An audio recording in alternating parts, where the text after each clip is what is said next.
Hi, my name is C. Cha, and I danced at FCC between 2002 and 2007. So the questions. Question number one, what inspired you to pursue dance, or to pursue taking dance in higher education or to further your career, path in a career? That has a two-part question to it, so I also have a two-part answer to that as well. The first part is what inspired me to pursue taking dance in higher education. So all through my entire life, and all the way through high school, I was very active in sports, particularly with football. And so after high school, I realized very quickly I was never going to be able to pursue a career in football because I'm not a very tall person to begin with. I'm only like 5'3", right? So I realized very quickly I was never going to be able to keep playing football. But when you're involved in athletics your entire life, you just have this need to move. And so dance was kind of a natural transition. It fulfilled that need to move, but at the same time, I didn't have to worry about running into guys that were 2-3 times my height and size. And so the natural transition was to move into something more active, and dance just kind of was that escape for me to be able to still continue to move and fulfill that desire to move. The second part is, what inspired me to further my career in dance. And so there, I danced at FCC for quite a while.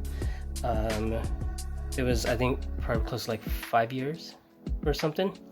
And it's a community college, right? And so, I was just taking dance because it was fun. It was something I enjoyed doing, and there was this sense of a community and a family there, and so that also made it difficult to leave. But what really inspired me to take that step forward and move on with it was there was another student who came through the program after I started, and I saw this person come in after me and then transfer out of FCC and move on to Long Beach State to continue to pursue a degree in dance. And so when I saw that, I guess that was kind of the point that helped me wake up and realize that I've been taking dance for 5 years and not really doing anything with it, and it was probably time to start taking it more serious and do something with it. So that was the event that kind of jump-started this pursuit of dance. And so ultimately, when I made the decision, I was still a little hesitant, but Beth McGill, who taught there for a time, when she was there when I was trying to make that decision of should I leave FCC and go to a university and pursue dance, and again I was hesitant on it. And what really helped me take that step was Beth telling me, because my hesitation was, I was concerned about all these debts that I would accrue, these student loan debts, and Beth told me, she said, you can't look at it as like debt that you're accruing. What you need to look at it as is an investment in yourself. And that really changed my perspective on it. And it was really the final thing I needed to help push me to go forward with it. And so I finally did eventually transfer out of FCC and went on to university to continue to pursue dance. So question number 2, what did you learn in the FCC dance program that affected you and or carried you through to now? Lavan movement analysis. So when I first learned Lavan, that was taught by Janice Jansen, who was a longtime teacher there at Fresno City College. And strangely enough, when I first learned it, I thought it was the weirdest thing in the world. That was one of my first experience with like an organized dance class, and so I mean, I came from a hip hop background, right? So to go from that to Lavan movement, it was such a strange polar opposite that I thought it was the weirdest thing in the world. But I stuck it out. I stuck it out, and what I learned was that with Lavan, as I continued to learn it, what it did was it helped break down dance into movement. And so when you think about dance, right, there are specific styles, specific techniques, but ultimately, when you break it down to its most basic classification, dance movement is still just movement. And Lavan really helped me to break down movement and analyze it in that sense and see it that way. And so when you can approach dance from the mindset that ultimately is just movement, it changes your perspective of how you approach dance and how you learn dance movement. And so it makes the dance technique less intimidating when you look at it that way, that it's not a style that you're not used to. It's really just movement that you need to adjust your body to. And so that's the one thing that I learned at Fresno City College that carried on over through my entire dance career, and something that I still use to this day. Question number 3, who inspired you? So there's so many people that I can put on this list, but I guess I'm gonna try to narrow it down, and I'm gonna narrow it down to just the 3 that I felt like were the most crucial people that helped inspire me from when I started dance all the way through to where I'm at now. So the first person is actually Crystal. Crystal was one of my first dance teachers there at Fresno City College, and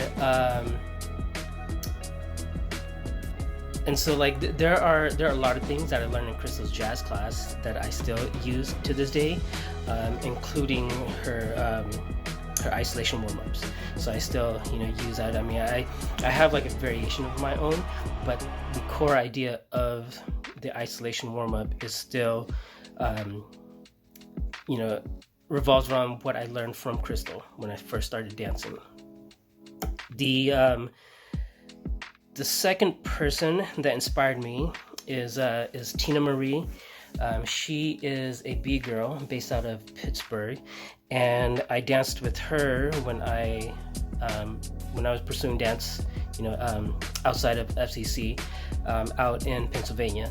And so she was a teacher of mine, and for a while a mentor as well.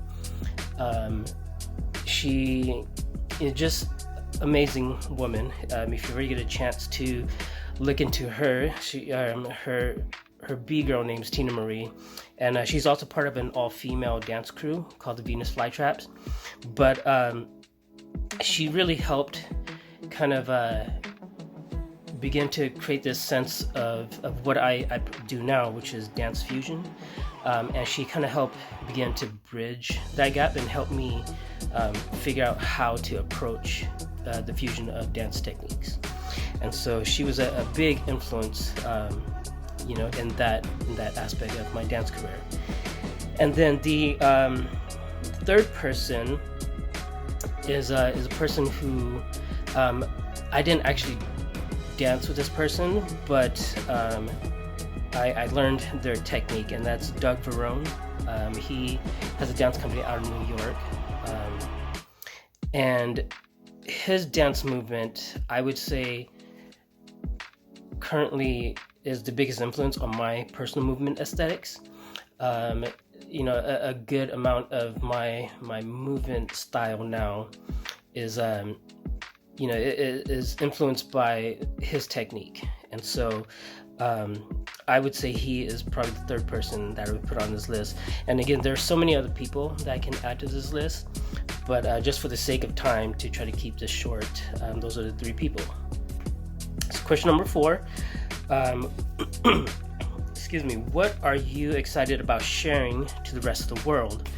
And that would be dance fusion. And so what I mean by dance fusion is that's these, I wouldn't necessarily call it a technique, because it's not really a technique. It's just my personal take on dance.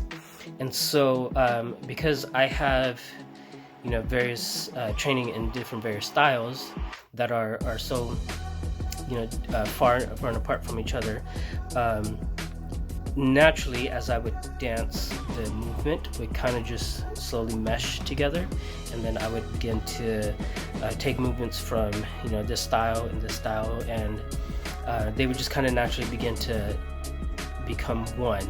And so with dance fusion, I decided to take this idea and begin working on it, and taking two very different dance styles and then trying to figure out where there's a middle point or somewhere close enough to where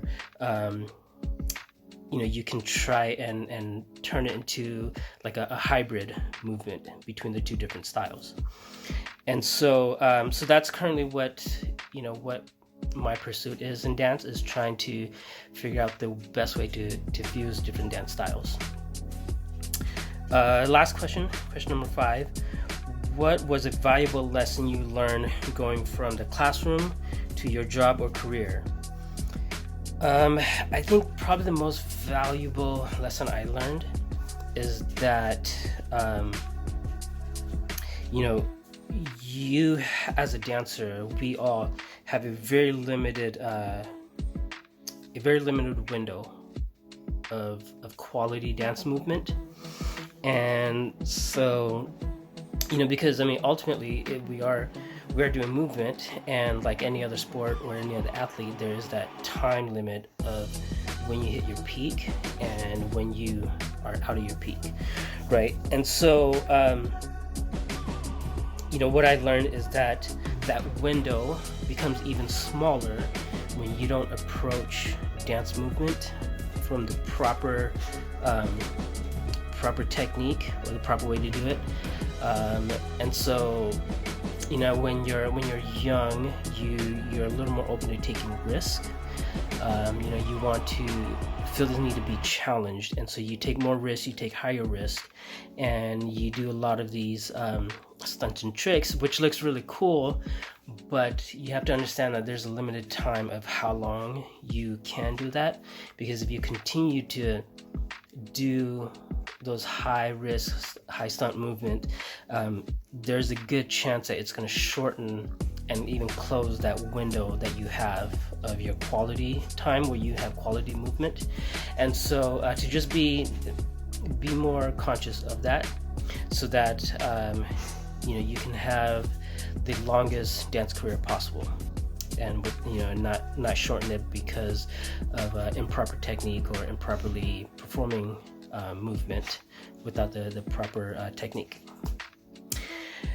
So those are all the answers to the questions. I hope this inspires somebody or helps somebody get an idea to do something great with it. And if so, I'm more than happy to know that was able to help somebody pursue something further in their dance career. So thank you very much, and